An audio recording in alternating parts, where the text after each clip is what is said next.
Now to this, if you live in Arizona, you've seen this before, right? Dust storms, but I don't care who you are, they're still freaky when they roll into town, and they're typically the precursor to a big monsoon storm. I mean, who can forget this? This is iconic.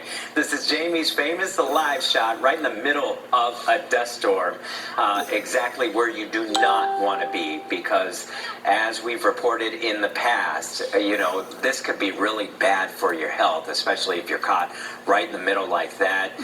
Just talking to Jamie just a short while ago, she's still digging dirt and sand out of places from everywhere. Dr. Laura Glenn is joining us this morning. Surprisingly, there are more than 6,000 people who reported getting valley fever just last year alone, most of them from these big dust storms. Yeah, and when you talk about valley fever, that can become really problematic. It can, yeah, that can become a lifelong condition for people. There are some people that will be exposed to the fungus that causes valley fever and maybe get a small illness, never really even know that it's valley fever, that it's a full-blown big thing that they need to deal with, and their immune system takes care of it, and they go on to live fine, happy, healthy lives.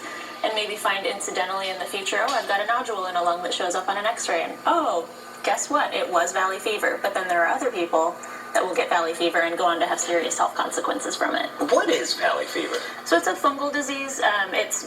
There's a fungus called coccidioidomycosis. It lives in our soil in Arizona.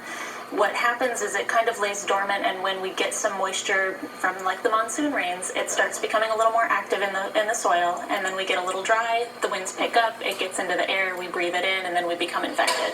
Looking at some of the symptoms, sometimes if you're suffering some of these symptoms, they're mistaken for other different sicknesses. Right, it can be really hard to know exactly what's going on, but thinking about fever, fatigue, malaise, cough, kind of shortness of breath, lots of things like that. Those are the typical first symptoms, and then it can manifest in all other different ways. It can spread to the skin, it can spread to the nervous system, So it is something to be extremely concerned about. Sure, yes. Most importantly, if there's a dust storm coming, go indoors. Don't breathe the dust. Yeah, yes. yeah.